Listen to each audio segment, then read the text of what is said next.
I just wanted to let people know that this is where this music that you say you love, it comes from this condition. The blues, gospel, soul, all of that turned into rock and roll, that turned into metal, that turned into funk, hip hop. I want people to know that it's not all rosy. Don't just pick and choose. If you love this music, this stuff comes from some hardcore-ish. Welcome to The Race to Social Justice, a podcast that explores the myriad racial and social challenges facing the modern world, with your hosts, Kiva White and John Kepner. Thank you for being part of the courageous conversation, because when it comes to combating social injustices in America, it is not about being confrontational. It is about being conversational. So good evening, John. How are you? Hey, Kiva. Well, welcome everyone to the Race to Social Justice podcast. I'm Kiva White. As you can see, the black guy been this way for a very long time. I don't think it's going to change anytime soon. And I'm going to have my co-host introduce himself. I'm John Kepner. I'm the white guy. And Kiva and I share a common interest in the letter K, K for Kiva, K for Kepner, and K for knowledge, something that we thirst for and what Kiva calls the K factor. You know, as you know, the goal of our podcast is really to promote racial and social equity and justice through, honest, authentic, and even sometimes they're going to be difficult conversations. And so we have dubbed these conversations or these dialogues as courageous conversations. John and I have found over the years that our discussion with each other has deepened with respect to understanding of racism and our personal responsibilities in that regard and our own personal journeys of dealing with racism in this country. And that has really led us to invite other guests to share their honest experiences and their learning around racism and social injustice and how they handle them. We hope these conversations will really help our listeners and even our guests in their own personal journey towards racial justice in this country. And so, I'm really pleased to be a part of this project. And so, John, who do we have as our guest for this segment? So I am really thrilled that Shah, aka Goldie Pipes from Houston, Texas, and I'm not going to hold it against you that the Astros are beating my Red Sox right now pretty handily. But I was there on Monday night when we at Fenway Park when we beat you guys. But anyway, the way this idea came about is that our producer for these podcasts, David Kepner, my son, Hogue, as he's known, had produced some music for Shah and had a podcast with Shah, and I listened to it, and I was really intrigued by what he had to say about the origin of his music and the origin of Black music. And he seemed to be really candid in his remarks, and it just seemed to be a good fit. Also because Kiva, in his early years in college and after college, was a professional disc jockey. So I figured he knows something about music a lot more than I do. And it would be a good match for all of us for those reasons. So welcome, Shah. And we're going to get right at it. Unless you want to say a couple of words to begin with, I'll start the interview. Okay. No, thanks for having me. I'm looking forward to it.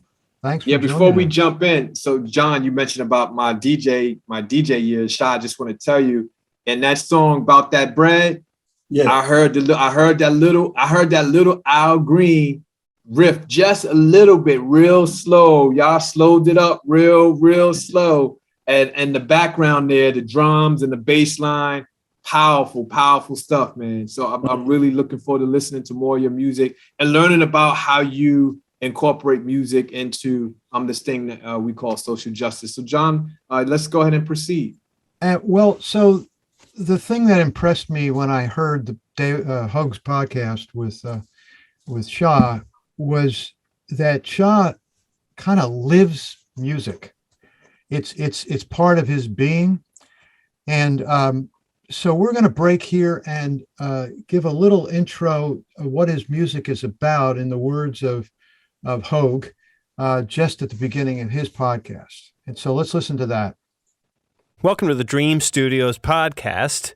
I'm your host, Hogue, the recording and mixing engineer here at the Dream Recording Studio in South Austin, Texas. My guest this week is Shah Alheem, a.k.a. Goldie Pipes. I met Shah a long, long time ago, maybe 15 years ago, when my band Full Service was playing in Houston. Shah and Full Service shared the stage plenty of times, and Shah is one of those guys who just embodies music. There's no separation between Shah and music. He is music, but wait, let's start calling him Goldie Pipes now, because we're talking about the music, because that's what he goes by.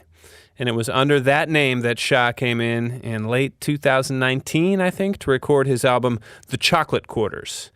Not all the songs were mixed and recorded here at The Dream, but several were. And this album is all over the place in all the best ways. I said that Goldie Pipes embodies music, that he is music, and that's evident when you consider the scope of the flavors on the Chocolate Quarters album. There are a cappella tracks with full instrumental beatbox-style arrangements. There's some old porch blues. There's some spoken word stuff. There's classic funk, modern funk, hip-hop, soul, gospel. Over the years, Goldie Pipes has dipped into all these styles. I've seen him, but I'm not sure he's ever just said F it and dumped all of them onto the same album.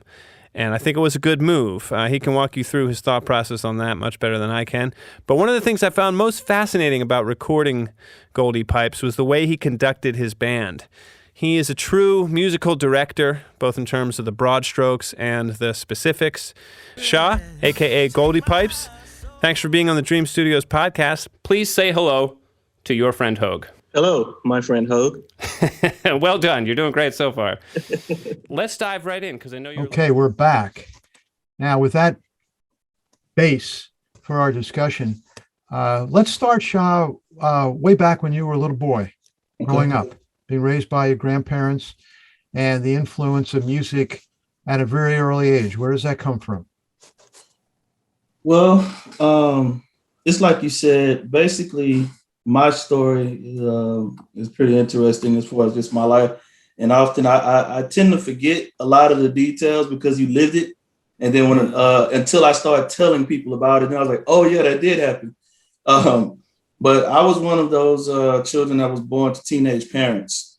And of course, they didn't have the means to support themselves, so they couldn't support me. So I ended up being raised by my father's parents. And being in that house, my grandmother was a singer. I called them Mama and Papa growing up.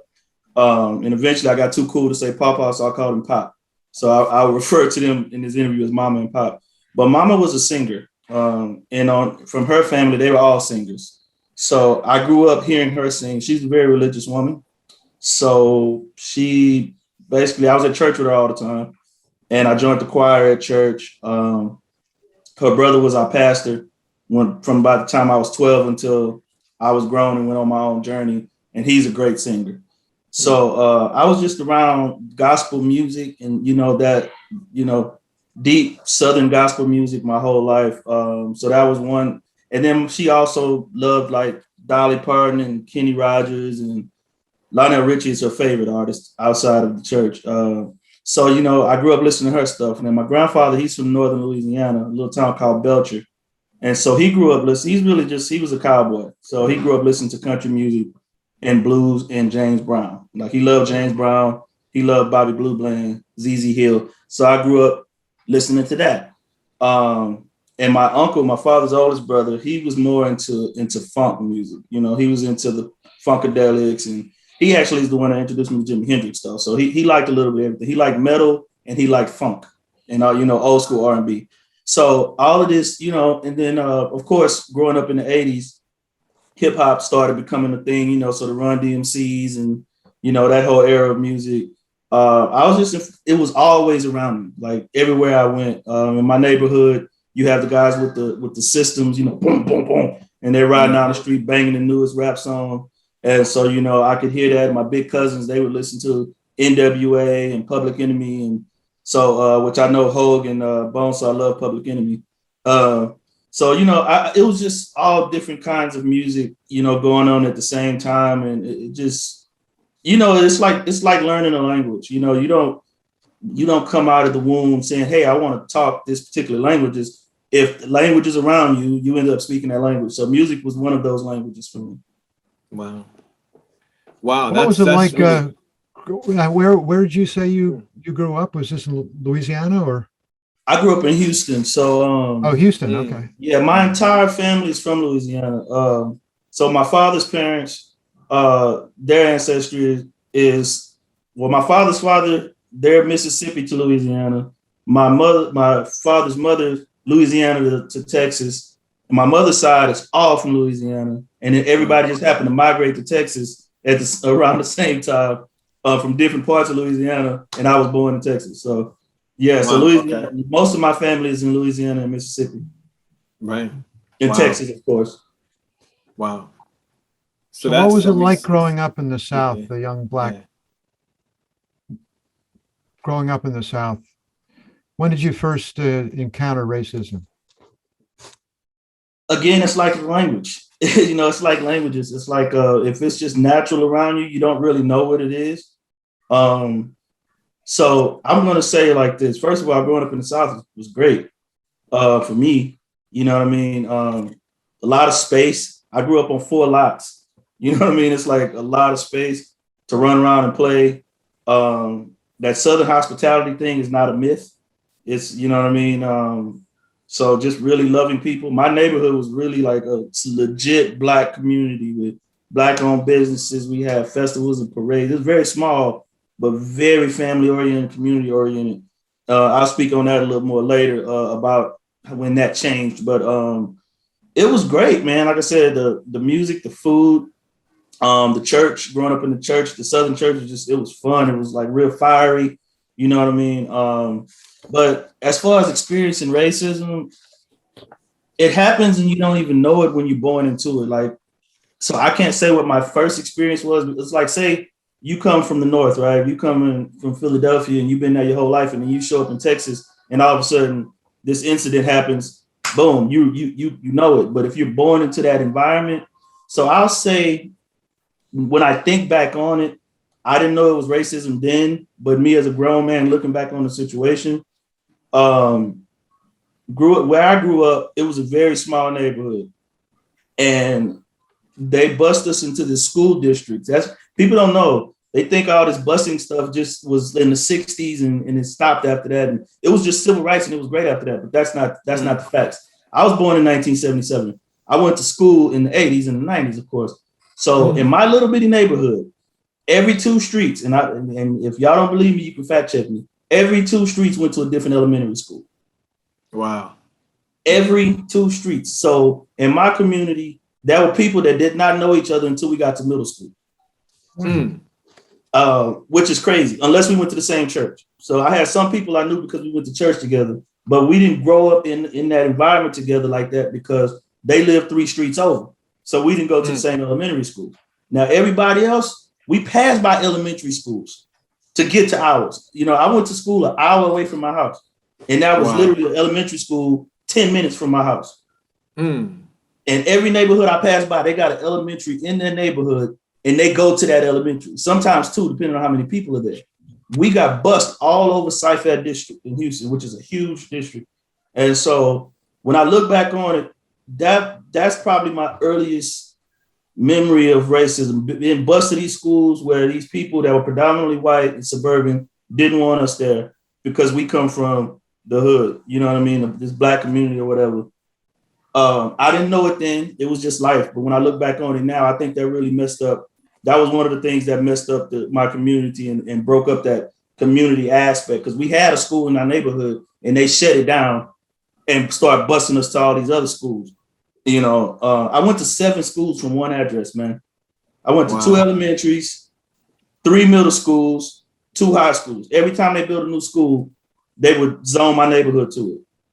I went to 7 schools from one house. Wow. I would only imagine how that could impact a young person in terms of learning and education, because now you have to be introduced to new teachers, a new classroom environment, you know, new learning protocols. And I'm so glad you shared the statement that we thought that a lot of stuff got better with the civil rights movement, and, you know, a lot of hidden histories, and you sharing your story about that today is helping us understand that, you know, we have to have these conversations so that we uncover the hidden histories of this country around racism and segregation, because that sounds like that sounds like a socially segregated process. Absolutely. Here you had the opportunity to socialize with kids in your neighborhood and get to know them and create bonds and attachments and the system. And so we always talk about how systems can oppress society and certain groups. And the system, the education system back then for you, and it was not by choice. When I was bused, when I was bused to a high school out of my neighborhood, it was by choice. My mother decided to send me to a different school. It wasn't forced. It seems like you were forced and you had no choice. You had to go Absolutely. to school. So I wanted to ask you about the concept of racial trauma. And then I have a follow-up question about your professional career and how have you seen racism. But on the heel of this, so in terms of racial trauma, can you think about an incident that you had that was race-driven that still creates this kind of like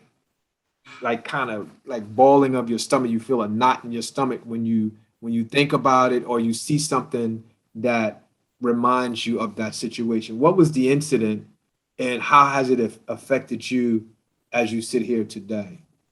Too many to name. And again, when you grew up in the South, a lot of those incidents go unnoticed when you're in it, because again, it's just everyday life. Certain conversations. My main thing was the system. And I'm gonna be honest with you, Kiva and John. I can't really just point to singular incidents that really affected me personally, because I was just so used to living my life. I was just one of those kids, and I'm still that type of adult. I was too busy living my life. I was playing sports, and I just had a lot of friends from all different communities. I wasn't raised in a house to really look at racism like that. Like my grandmother, mama, she didn't even allow me to say, if I had a friend that was white, she wouldn't allow me to say my white friend. You know what I'm saying? Like if I said, oh yeah, my white friend, such and such and such, and she'll stop me and say, why you gotta call him white? Why is he not just your friend? And that's how she was all the time. And my grandfather, he grew up in a super, super segregated country town in Louisiana, and he never spoke bad about any race. He never, like, it just wasn't in my house. You know what I mean? It was my uncle that I was telling you earlier, the one that was into Hendrix and all that. He is the one that started really telling me, because he grew up in the 60s. He came up in the 60s and 70s. So he was the one that would always kind of hit me to the different things that was going on. And also my barber, Levi, in the neighborhood, he was also one of those, right on Soul Brothers. So when I go to the barbershop, I would, like they say, sit at the feet of the elders. And so, and just ask questions and really just soak in the information. When a lot of my friends, they ain't trying to hear, y'all old, I don't want to hear that. I wasn't that kid. I would love to sit around them and they would just pour into me. And so my incidents, I was just better equipped up here to deal with all the stuff. And people just liked me. I smiled and I could sing and I was fast and, so it was like, I was the good one, I guess you can say that. So I didn't really get a lot of problems. What I saw though was how my friends were treated. And how it affected them. You know what I mean? So that's really when I started noticing more things. And I want to say, like, dig this. Remember I told you about this, it was the system. It was every 2 streets went to a different elementary. That was a main street that went through our neighborhood. And at one point in time, they split the high schools.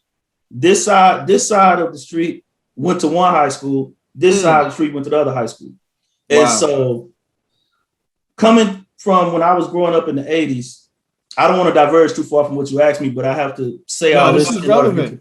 But growing up in the 80s, we still had that real community kind of vibe.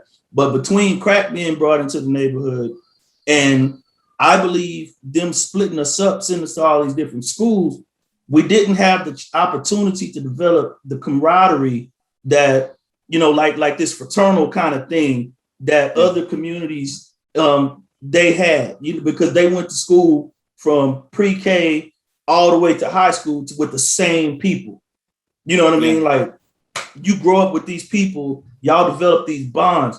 And so by the time the 90s came, my neighborhood was fragmented. You know, It was really cliquish. Every same deal as the schools. Every couple of streets, they kind of just dealt with themselves. And you know, if somebody went to one of the other streets, it might be a problem, depending on what day it is. But it wasn't like that when I was growing up. It wasn't like that when my daddy was growing up. It wasn't until they split us up in these schools and everybody started kind of packing based off of that particular, you know, we started doing it. So it's like that's honestly, that's what pisses me off. I get riled up when I start thinking about that, because now as a grown man, I can look back and see when things started to change. And that was nothing but racism. And when we got to the school, like the high school, I went to a school called Jersey Village my freshman year. This is the school my daddy graduated from. My freshman year, they built another high school called Cy Falls, which was about 15 minutes further west. So and they zoned us off there. So I went to one high school freshman year, and I graduated from the other school. You know, I went sophomore, junior, and senior year there, right? I didn't get the chance to even graduate from the school my daddy graduated from. They took me out of there and put me in another one because every time they built a new school, they zoned us. I was the first graduating class from one of the middle schools I went to because they built a new school and then they shipped us over there. You know what I mean? And then they built a new high school and they shipped us over there. I was the first graduating class in my high school because of that same reason. And then we would get there, and sometimes it wasn't just a racial thing. It was a social thing, because a socioeconomic thing, because there were Black people around that time when I got to high school that grew up in the suburbs because their parents, you know, they came from the hood, made a little money, and then moved out to the suburbs, and then their kids was raised up in the suburbs, right? And so when we got to this particular high school, which I made a lot of good friends there, so it wasn't all bad at all. I really, you know, I became who I am based off of that experience. And so I'm not going to crap on it like that, but it was still the situation that we got dumped into a building where these people didn't want us there.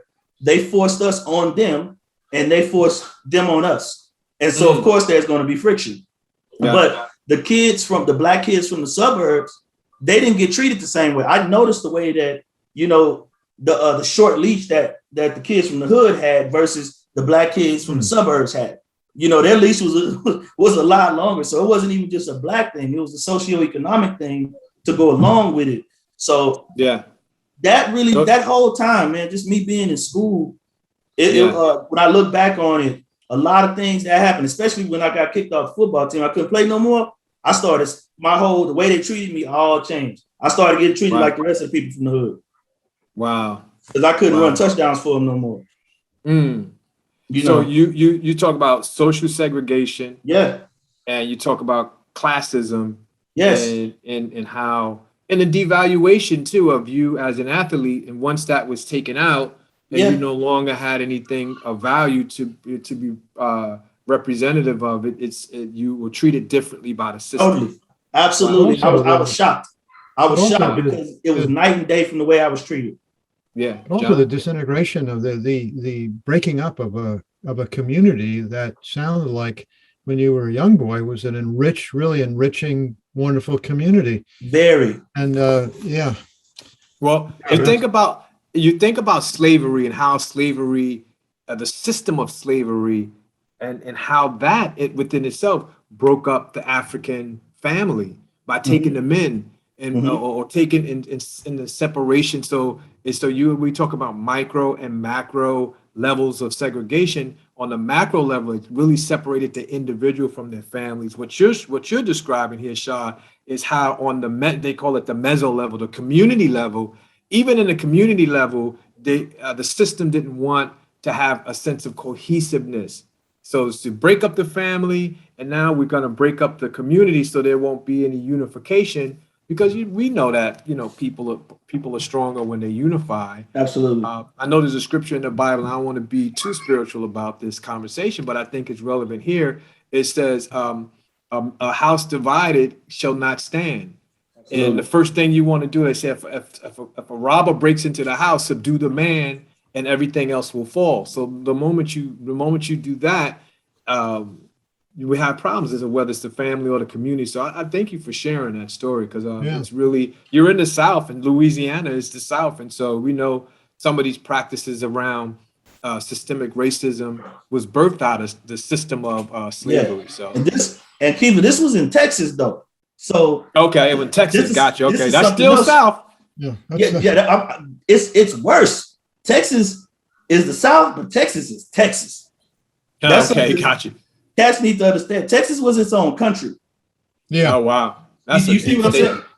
Texas was a country. It wasn't just some land that was annexed. It was actually a republic that was annexed. So it was a government. We still have a constitution right here in Austin. Yeah, there was like 5 different versions of Texas. Yeah, my kid's screaming out there. I hope it's not too loud.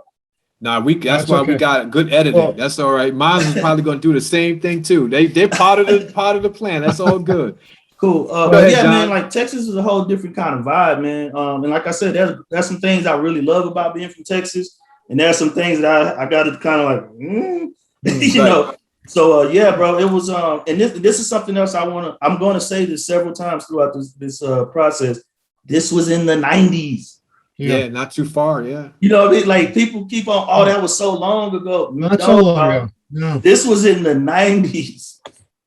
Well, now one of the other themes, that was great. I want to segue to music. Okay.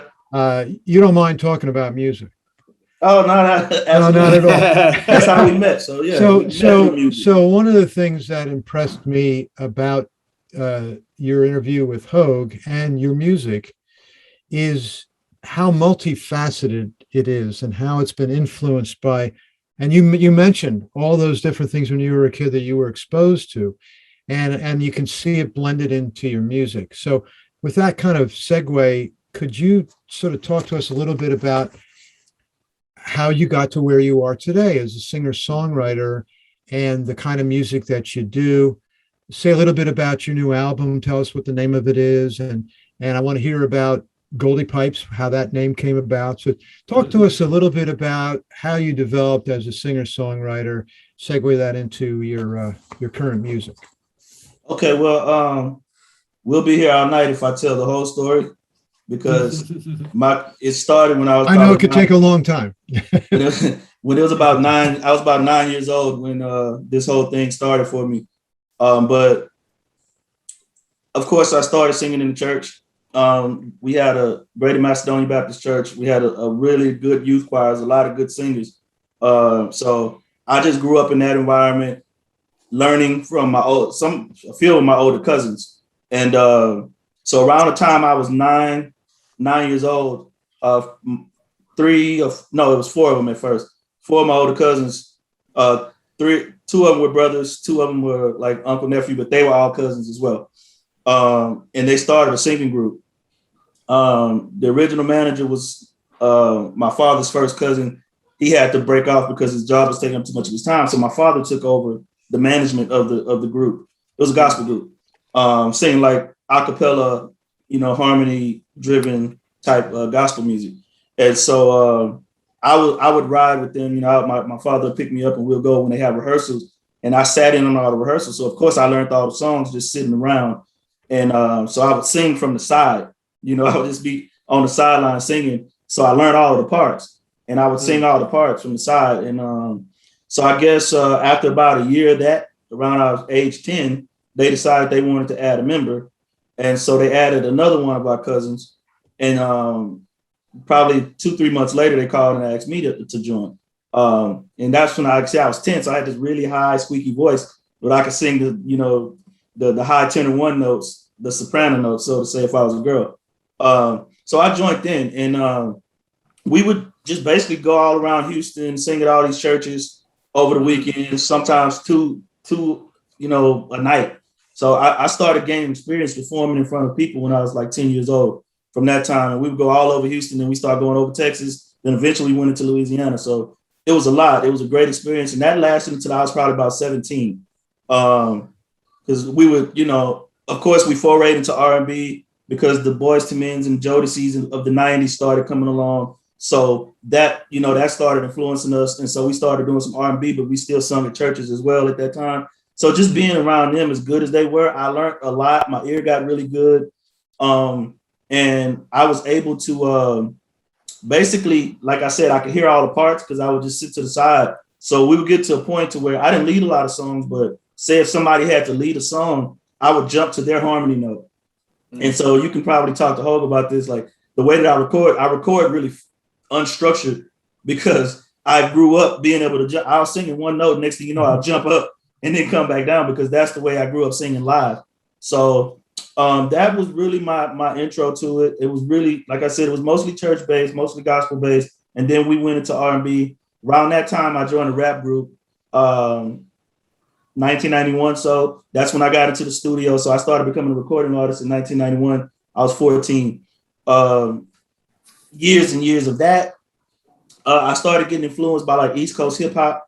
I started really liking, I always loved the Rakims in that era, but that's around the time of Tribe Called Quest, who I really love. Then, Nas, that whole era of that 90s hip hop really started.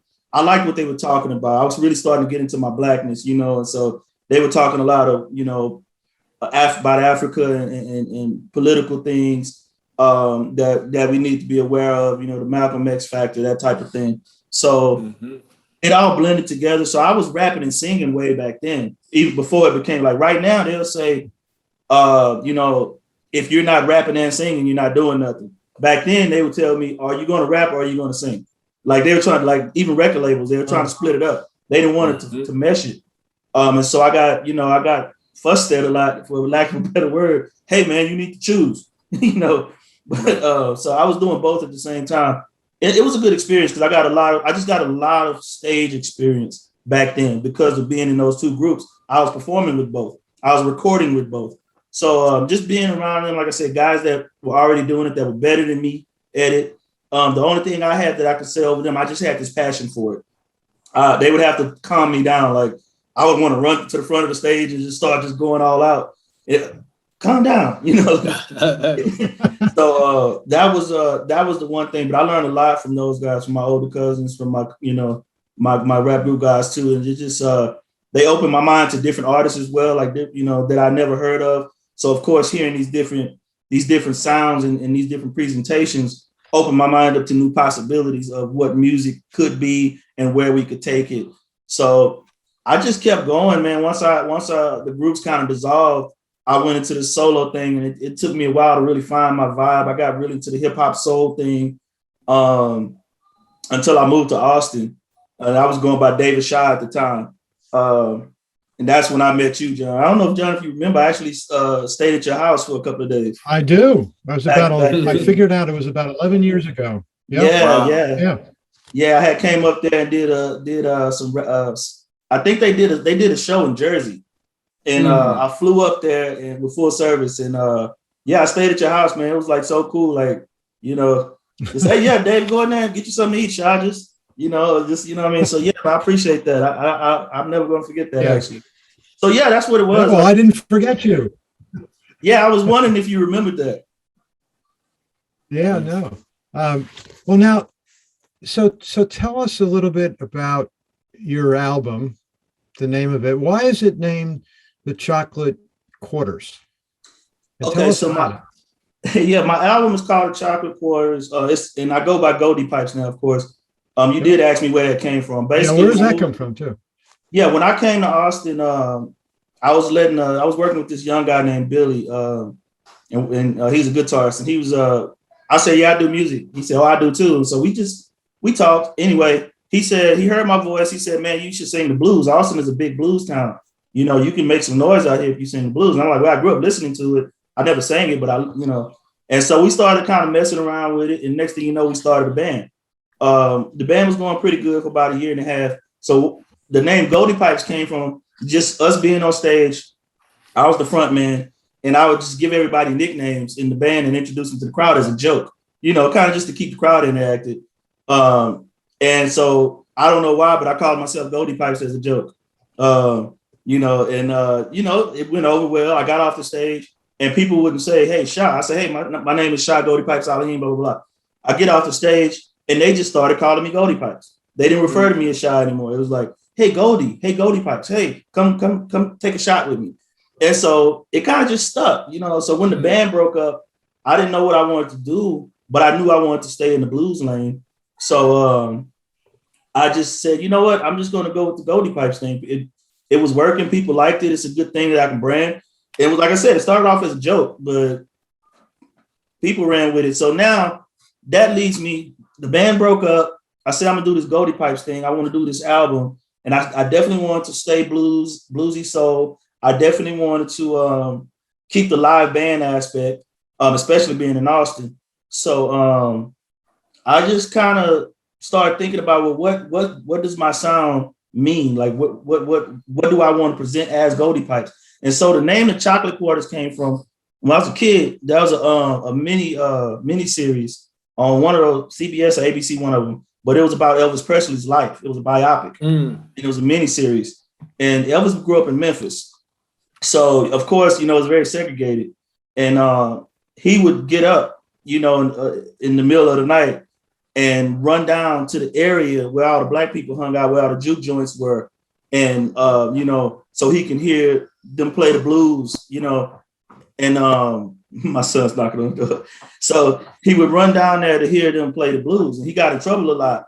And so when his mother, this is what it was in the movie, but when his mother caught him coming back, she's like, "Where were you at, Elvis?" And he was like, "I went down to the Chocolate Quarters."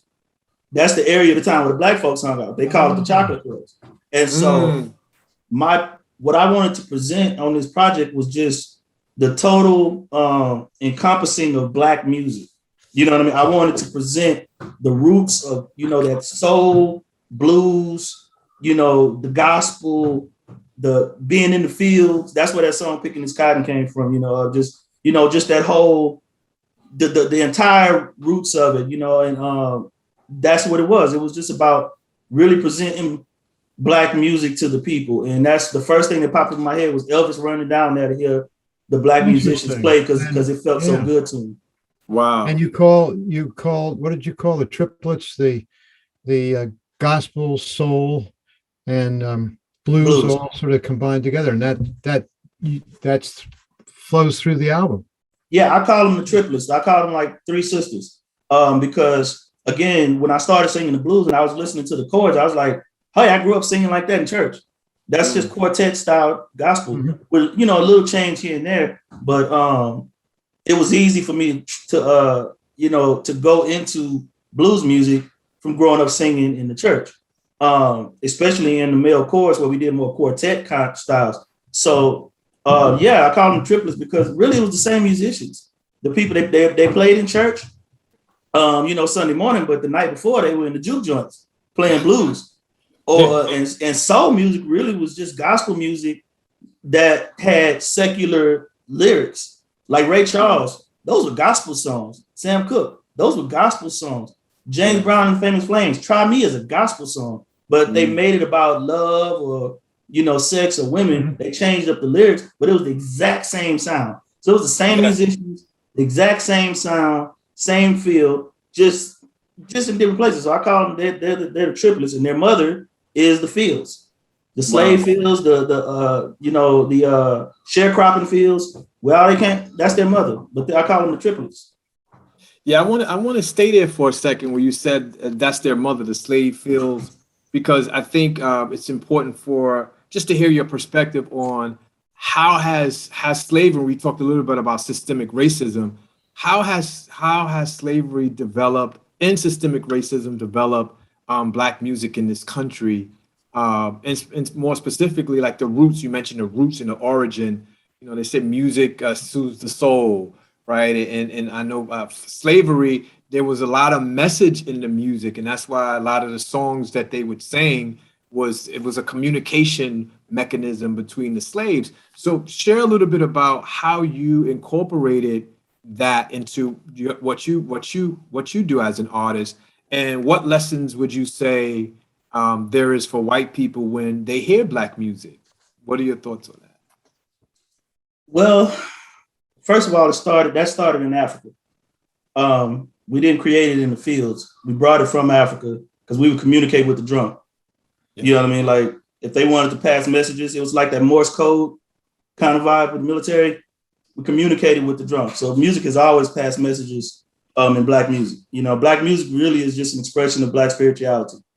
That's all it's ever been. All the songs that were written back in Africa from ancient times on were expressions of thanks, gratitude to God, to the spirits of nature, to the ancestors. So we've always communicated that type of passion between us and the other world, the spiritual world, or what have you, through music. That's something we've always done. It got watered down, of course, when the recording industry started to make money.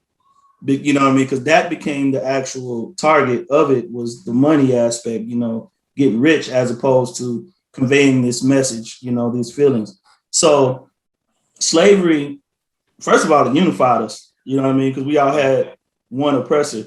And so definitely we had to pass these messages of encouragement. Some of those songs, like the Picking This Cotton interlude, it was kind of, a lot of the songs we made were jokes. Because, like I said, you got to laugh to keep from crying. So it was a lot of that going on. And so I still like to do that in my songs too. It was early blues songs. That was a lot of that. It was a lot of that.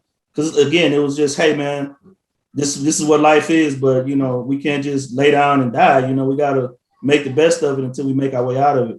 So slavery, that mentality still, permeates through society. People still look at me funny because I have the nerve to speak up against, nonsense, even at the job. They still give you that mad, angry Black guy thing. They don't say those words as much, but you can tell, like, the nerve of him. Like, no, I'm not just, it's still, hey, know your place. It's still there. They just can't say it because of HR and in the PC culture, but you can tell it's still like, oh, what's wrong with him? What? It's like, no, I'm not letting you spit on me, so I'm wrong for saying, hey, don't spit on me. It still involves, as far as my music goes, it's just a part of my personality, and I just want to be as authentic as possible. Look, don't get me wrong. I'm not gonna. I want to sell albums. I want to make money. Yeah. I want to tour the world. I want to give my children generational wealth. Just like everybody else, I'm not going to act like, well, it's not about money for me. It's a lot of it is about money. But when I'm creating the music, I'm not thinking about it. I'm thinking about like the Chocolate Quarters. A lot of that had to do with, I also want to make people feel good. That's a message as well. You know what I mean? Just uplifting the spirit by just saying, hey, shake your booty. Just go dance. Let's have a good time tonight. We're not thinking about none of that other stuff right now. We'll deal with that later. Right now, we just want to boogie. And so like Boogie Woogie, that was early pre-rock and roll. When Black people did it, they didn't call it rock and roll, they called it Boogie Woogie. When white people started playing Boogie Woogie, they started calling it rock and roll. It was just Boogie Woogie. It was the same stuff. So I like that. I love the feeling of Boogie Woogie. And that's something else I love about funk as well, because it just makes you feel good. You can take the tension out and dance and just have a good time. So that's the at this point in my life. Before I did a lot of message, I did a lot of preaching in my music, especially when I was rapping. I was real preachy. I was real going into books and studying and then passing information and knowledge. I'm like, if you want that from me, go listen to my old stuff because it's there. Okay. But right now, I just want people to feel good. Feel good music. So you mentioned Picking Cotton, and we're going to play that in a minute. As a sort of an interlude here, but you want to introduce it for us? We'll say that again. You want to introduce Picking Cotton for us? Yeah, sure. Play that as an interlude here. Yeah, Picking This Cotton was an interlude, and I wanted to do that. I wanted to do that record. I figured it might ruffle some feathers, maybe, but I wanted to do that record because I want people to understand, especially non-Black people, that's getting hardcore into blues and want to tell us what it is and what it ain't and all that. But people pick and choose what they want to express. And when it comes to the blues was rooted in oppression. I just wanted to let people know that this is where this music that you say you love, it comes from this condition. these conditions created the environment that birthed all of this music. The blues, gospel, soul, all of that turned into rock and roll, that turned into metal, that turned into funk, hip hop. It all came from this condition that we wanted to express ourselves as well as just uplift ourselves. And I want people to know that, hey, it's not all rosy. Don't just pick and choose. If you love this music, if it makes you feel a certain way and all of that, all the way down to Snoop Dogg raised the whole generation. I know so many white people right now that walk around that wouldn't be who they are if they didn't listen to Snoop. Mm-hmm. And Snoop was based off of that, off the stuff I'm talking about. So what I'm saying is this stuff comes from some hardcore ish. And what you're doing right now, this podcast is exactly what that song was meant to do, to address the conditions that created that environment and the people that suffered from it and the people that benefited from it. We got all of that because a group of people were being subjugated, were being oppressed in real time, not in the book, not in the Bible, not in the history books. This was happening right here, right here in the United States of America. And it's real, and we have to address these things. Don't just say you love the music, love the people too that created that music. Yeah. Got it. So that's a great intro. We're gonna play that right now. I said it's sure enough hot, picking this cotton today.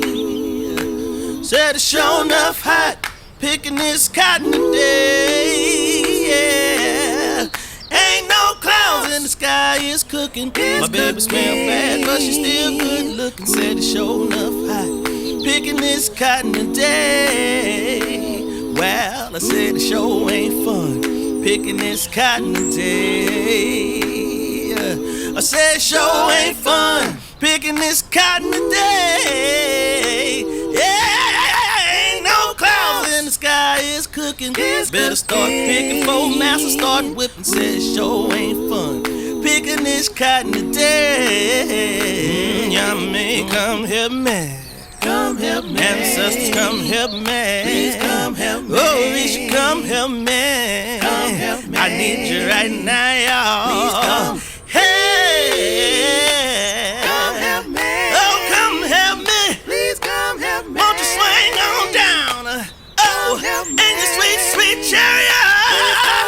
Oh, please. Say please. Won't you put the good magic, hey, in my mojo sack? Yeah, please. Okay, so that was really, I love listening to, every time I hear it, I love listening to that. So how has racism, if at all, impacted Black musicians in our country from maybe in your own situation, or what you have observed about other Black artists? Haven't really affected me much because I've been independent, I haven't really, let's just be real. Black people have been entertaining white people since we've been here. That's really, we entertain you playing football, running, going winning gold medals, being on stage, rocking the crowd. The biggest white artists from the Stones to the Doors and all them were influenced by these Black artists. And the Rolling Stones got their name from a Muddy Waters song. So, of course, they dealt with a lot of it. So really what I know is from them. But once you get into the machine, I've never actually made it past the getting the record deal line. I got right to the door and it just never happened for me. And maybe that's for the good. I don't know. But as an independent artist, I hadn't had a lot of it. Certain venues didn't really want your kind of music in there. But we don't want that kind of music. But then you're looking there and there's actually some white dudes in there rapping or doing, some. Yeah. But, I can see why that. You don't want my kind of music. So, that kind of stuff, but nothing like, our predecessors, have been through, or people that actually made it really into the machine. I'm sure they dealt with a lot of that too, but I haven't really got slapped with a lot of it. But you know, a lot of the older artists, you can just see a lot of them got messed out of their publishing. They would write these records. Even speaking of Elvis, you know, that was a big, Nothing But a Hound Dog was a Big Mama Thornton song, but he got rich off of it. You know what I mean? They would take these black songs, these artists, these black artists would record the record label would give it to one of their white artists and let the white artists blow it up. You know what I mean? Mm-hmm. So that happened a lot. And the black artists would die broke. Go figure. And the white artist becomes a legend. So off this same song that this black person wrote. So, you know, I mean, it's been happening for decades, but it hadn't happened to me. But if it happened to them, it happened to me. I wanted to do a quick follow-up to that, because do you feel like your experience, you not experience like overt racism, is because you are independent and you did not become part of, quote unquote, the machine? Because, you know, just thinking about record companies, right?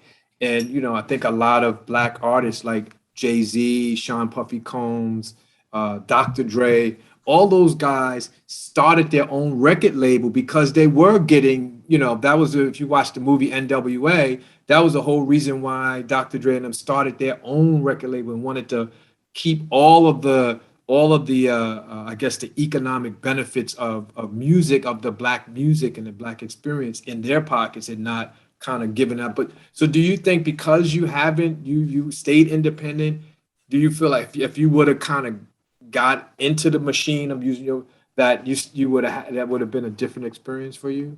Absolutely. I mean, I would have got the benefits of being a star, I guess. Maybe I think I would have blew up, but you still would have had to deal with the ugly side of it. And a lot of those people are really young when they get signed. And so that's how they end up getting, I mean, a lot of the record labels actually introducing them to the drugs. You know what I mean? Like, because they getting that money back. They're buying the drugs from them, that kind of thing. So yeah, it's an ugly side to the business. A lot of it's racially driven. And of course, if you look at the top of all these major record labels, it's an old white man, you know, whether it's a white Englishman or a white Jewish man, it's usually like an old white man at the top. That's actually one of the company.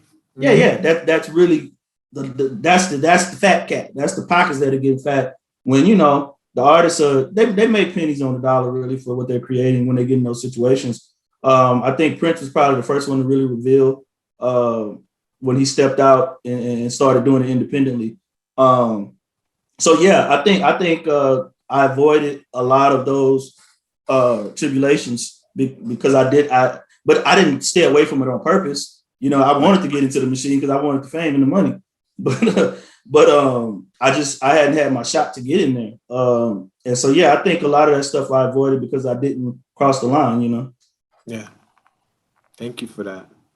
You mentioned a few things, but wow, I'm really curious about common misunderstandings that white people may have about black musicians and black music. You mentioned, for example, that people don't realize that a lot of white music was really derived from black music. Yeah, so that's an example. Are there other examples that you could give? Drums. And, you know, do white people understand how drums have impacted black music? The origin of drums from because they're not taught. They're not taught that actually goes into African history and African spirituality. That's the point. Yeah. And they're not taught that. And the reason I know they're not taught that is because I'm black and I wasn't taught that. They don't teach us that in schools. You know what I mean? Everything that I've learned about African history, I learned on my own, you know, or the elders gave me, you know, some nuggets, and then I went and did my research. Yeah. So that's all a part of Africa. This is thank you. I'm glad you said that. There's a big misconception about African spirituality, and that's what I've been on for, you know, the better part of a decade. You know, I grew up in the church, and then I went on my own spiritual journey about age 21, and it kind of led me into basically just going back and studying the spirituality of my ancestors prior to being introduced to Christianity and Islam, especially before we got on slave ships and came over here. But the music That was no separation between, like when they said, well, we're going to do music and then you have God. There was no separation. It was all one, because in African thought, nothing exists outside of God. God is not an entity sitting somewhere looking at you. God is everything. And so the music is a part of God. You're expressing to God. You're expressing God itself. You are an expression of God. So again, like Kiva said, I don't want to go too deep into it, but a misconception is that a lot of, this stuff was heathenistic or paganistic or it was just about expressing the gratitude of nature, and the music, the drum was a communication. It was the original instrument. And it takes you into a spiritual place, depending on the rhythm of the drum. Same deal now. You can be at a concert and, different drum fills give you different feelings. If they're really, you might be ready to fight. Same deal back in the day. The drum, that was a certain drum for when it was time to go to war. You know what I mean? That was a certain drum, like, hey, it's time to wake up, go hunting. Like reveille. You know what I mean? Mm-hmm.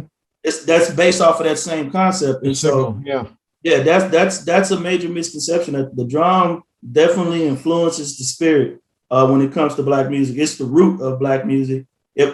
Real quick, have y'all ever seen the biopic of James Brown that came out not too long ago, Get On Up? I saw the movie. Yeah, very good movie. Saw the movie. Yeah. Chadwick Boseman played James Brown. Rest in peace. Yeah, R.I.P. Chadwick. Well, that was a scene when he was talking. This is when the funk was created. That was a scene when he was in the room with his musicians and he was asking them, "Hey, play this rhythm." And the character, I think it was Maceo, but played by Craig Robinson. He's like, "Well, Mr. Brown, that's not going to match musically. He's going to be on one time and I'm going to be on another. It doesn't match." And he said, "Mr. Parker, what's that you playing?" He's like, "It's a saxophone." He said, "No, that's a drum." He said, "Mr. Such and Such, what's that you got your hands on?" "It's a guitar." That's a drum. He was telling each one of them, no, those instruments are drums.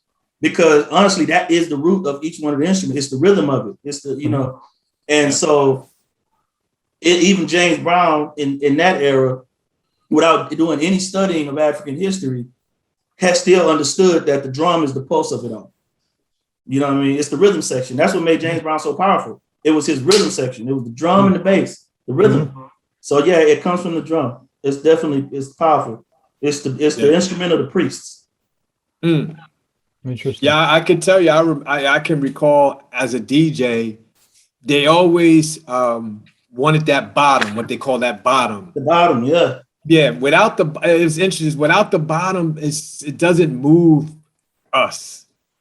It's something that, like you said, it's something about the drum does something to our soul, something to our spirit. And when that bottom is taken out of a song or out of the equalization, the whole mood just. You could do it for a little bit if you want to just highlight a song, because I would drop it and drop the bass so that the mids and the highs would just play, but you can't leave it out too long. You have to drop it and bring it back in. And when you bring it back in, it just is amazing. You're right. There's this connection, this explosion, this musical or spiritual explosion that you would see.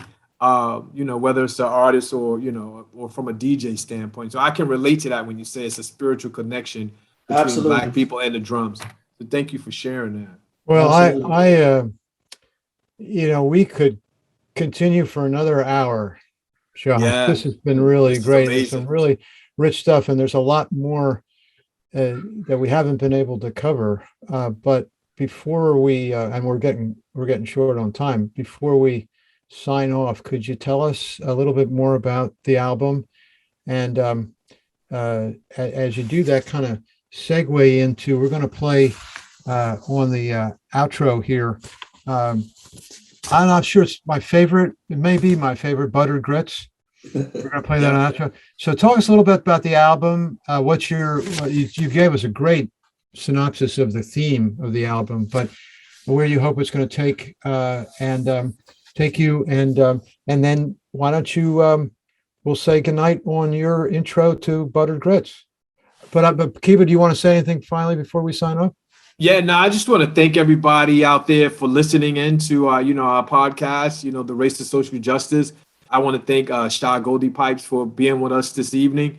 Great conversation. Yeah. I've learned a lot. I learned a lot about Me too. musical history and how it has impacted not just communities of color, but just everybody around the world. And the connection between the spirituality piece and the drum was real powerful for me. And so thank you all for joining us, and we'll see you next time at another courageous conversation here at the Race to Social Justice. Thank you. Okay, that's your cue, Shah. Tell us about the album and tee up Butter Grits for us. Yeah, real quick before I do that, I want to thank y'all for bringing me on. I really appreciate it. John, it's great seeing you again. I haven't seen you in a while. And it's funny, I'm looking at your face on the screen. I see an older version of Hope. I'm just kind of laughing at myself. Hope looks a lot like you. Yeah. But I just wanted to say something before I got out of here, and I'm gonna be real short with it so we can get to the butter grits. It's something I kind of wanted to bring up early, but I lost my train of thought. Okay. I appreciate y'all doing this. Because I believe honest dialogue is definitely the first stage of making the changes that need to be made. Once people understand each other's viewpoints, then you can start actually moving in unison, and you can go to the lawmakers together and say, hey, this ain't right. This needs to be changed. Because it's just black people out there with picket signs. We've been doing that since the 50s. That still haven't changed what's going on. So I appreciate this. I appreciate what y'all bring to the table. And I'm saying that to say this too. The name of the podcast is The Race to Social Justice. The term social justice, I've been hearing it a lot after George Floyd was murdered. The term social justice is kind of a misnomer, so to say. And the reason I say that is because people, and I try not to just lump white people. I don't want to just say white people do, because everybody's not like that. I'm the first person to say all white people ain't in this boat. But let's say the powers that be. Let me put it that way. And the people that don't want to accept that things need to change because they're not in power, but they are benefiting from these things. And they feel like if things change, it's going to affect what they have. So the term social justice is kind of this new buzzword thing that's been going around. But what it does for me, it makes it seem like it's a different phase or it's something new that's going on in America. Like this thing that's going on with police brutality is it's this new thing. It's not new. It's a continuation of one long issue, which started when we got brought from Africa to now. Nothing has stopped. This is a continuation from slavery to today.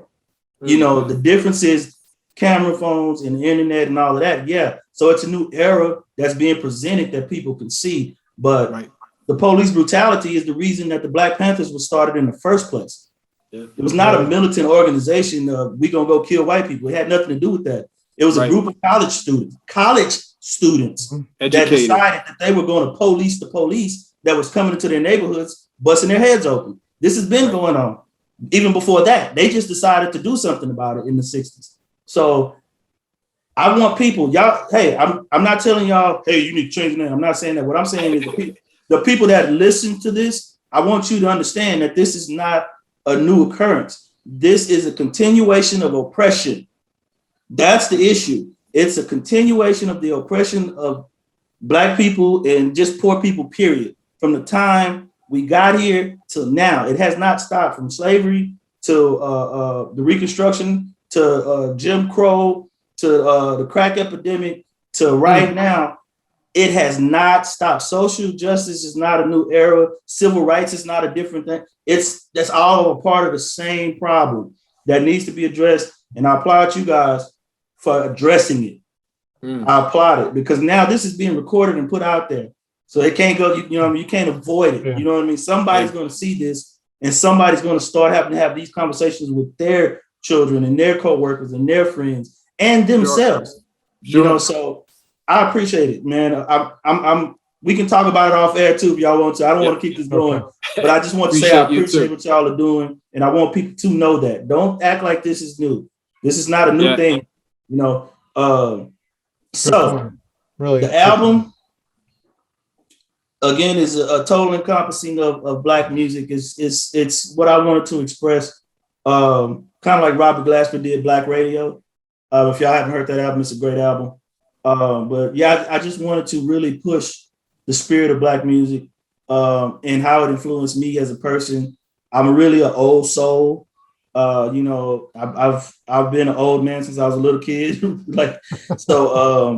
Yeah, it was a fun experience doing it because I actually produced the whole album myself. Nice. You could hear Hope actually did a couple of clips to where you can kind of hear me sitting around beatboxing with the band, like because I hear this group like Butter Grits. Okay, perfect segue, John. Butter Grits. First of all, the concept was a joke. A lot of my stuff start off as jokes. It starts off as a joke and just becomes something.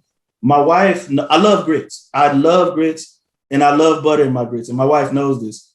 And sometimes I'm like, hey, put some more grits in there, you know. So one day she made me some grits for breakfast and she brought me the bowl and she made a little joke and said, I hope your grits are yellow enough. And that's one of the lyrics I put in the song. Yep. Because my grits wasn't yellow enough, baby. She's like, I hope your grits are yellow enough. It means, is it enough butter for you? You know, it's one of those things. And so it became a song, man. It was just like, I was just laughing. One day I had this groove in my head that I didn't do nothing with for about a year. And that came up and I was thinking about what can I write to this groove? I had this groove in my head. And I was just singing it to my phone. And so when I started recording the album, I'm like, I want to do something with this groove. And then that joke popped up in my head and I started laughing about it. And I meshed it together and I wrote the song Butter Grits. And I went to Hogue and I was like, hey, man, I got this record, man. It's really funky. I've been knowing Hogue and Bonesaw for 15 years, easy. And we've never done songs together. Like we performed together, but we've never recorded a record together. And so I just came to Hogue and I kind of gave him this groove. He's like, yeah, I want to play it. And so I gave him the beat. He put up his phone. I beatboxed it. You know, and I sung the groove. He recorded it. I said, hey, man, ask Bonesaw, could he play a guitar? Play the guitar in there. And so he came back and said, hey, man, this is what I got so far. And yeah, man, Hogue laid the drums, put some little shakers in there. Bonesaw came in there and laid the riff. And then we got my friend Jimmy Blazer to lay the bass line underneath it. And it's a James Brown kind of vibe. It's like, we don't need to make a lot of changes. Let's give them a good groove and just let them shake it to it. And like I said, the song was a joke. So there's jokes in there to keep it funny, to keep it lighthearted. So yeah, just get in there and dance and have a good time, laugh. And so yeah, that's where Butter Grits came from. It's really a feel-good record. It's a feel-good record. Nice. Well, I could tell you, I love grits too. And when I listened to the song on SoundCloud, I was really tempted to get a spoon and try to get at least a spoonful of the grits that's in that, album cover and that album cover that's on SoundCloud. So I don't know if those are your wife's actual grits, but they look delicious and the song is banging too. So hey, let's jump into Butter Grits, everybody, as we sign off here. The Race. Thanks, Shaw. Great talking to you. Thank you, my brother. Appreciate you, sir. Yeah, nice to meet you, Kiva. Hope we can same meet in here. person one day. John's good to talk to you again.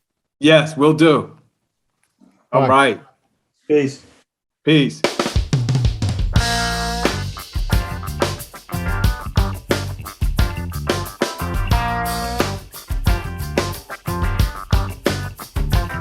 You got some good love. Shit, I'm talking about some really good love. And you're a beautiful soul. Ooh, with a word I can show enough trust. I love to stay forever. But I gotta give you up. Yeah, it's hard to convey my emotions. But when you cook me breakfast the morning, girl, and my grits wasn't yelling enough, baby. The grits, that's a country dish. Don't give a damn if you're feeling it. I'ma put some eggs in that shit. Ow, I need my butter grits, leftover fried chicken wings. No, I'm talking about, man, it's a country folk thing. Oh,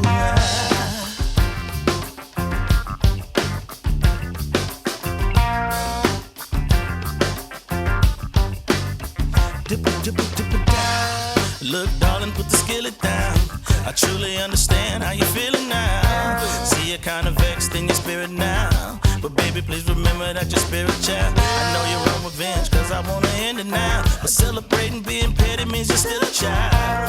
Hand it like a grown up, sugar on up. My mama made my grits exactly how I want them. She dropped a big scoop of butter, but you call it excess. Big rims, big trucks, child, I'm from Texas. Big bang in the trunk of a big slab. That big booty on your back landed in my lap. I'm a southern boy, Mississippi roots. On my daddy's side, mama's side from the booth. Like my grits buttered and my chicken smothered. Got a split from you, cause you know I love my grits. That's a country dish. Don't give a damn if you're feeling it. I'ma put some eggs in that shit. Oh, I need my butter grits. Leftover fried chicken wings. No, I'm talking about, man, it's a country folk.